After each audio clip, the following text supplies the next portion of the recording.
Hey, what's going on, guys? The Horror Man back with another rare review. This time I'll be reviewing Haunts of the Very Rich.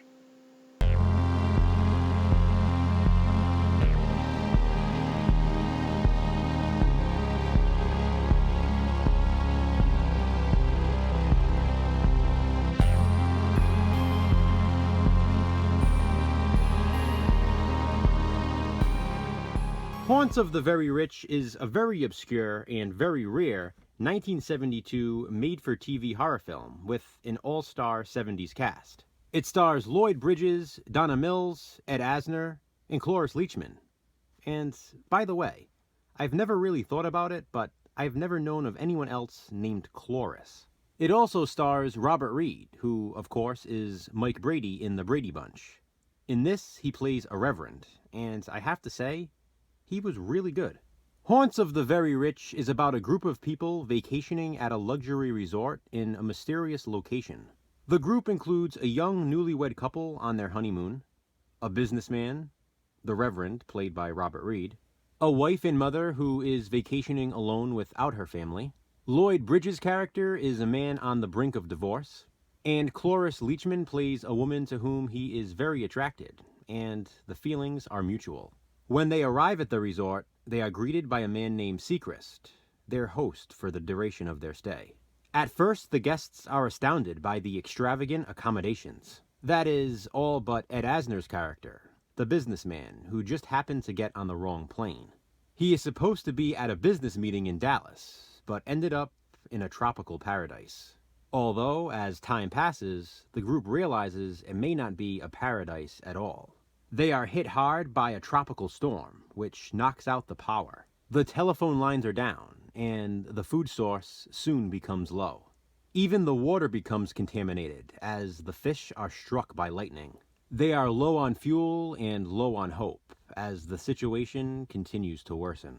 Planes are unable to land due to the storm, so the guests are stranded. Meanwhile, a local Indian tribe invades the hotel, stealing the rest of their supplies. That's when even stranger things begin happening.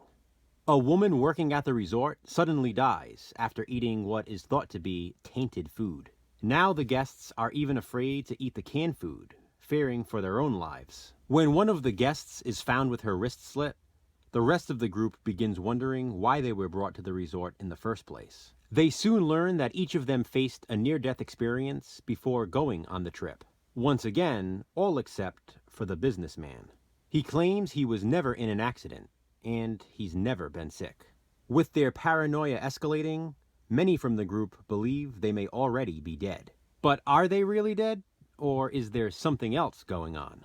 Well, I won't spoil that here, because the twist is half the fun. As I mentioned earlier, Haunts of the Very Rich is very obscure and very rare. It's ultimately the story of very rich people on a very nightmarish vacation. You can't go wrong with the acting, especially with this cast, particularly Robert Reed. The location is beautiful yet isolated. Creepy. There is a lot of build-up and anticipation in this one. You're waiting for the twist, yet you don't quite know what it's going to be. When the big reveal happens, it's worth the wait. This one was deeper than initially expected. Haunts of the Very Rich definitely has that 70s look and feel to it. It was clearly a made-for-TV movie. It has that charm. So if you like that sort of thing, I very much recommend Haunts of the Very Rich. So tell me, have you seen this 70s horror obscurity? If so, what do you think of it? Comment below and let me know. Thanks for watching, guys. Be kind, subscribe.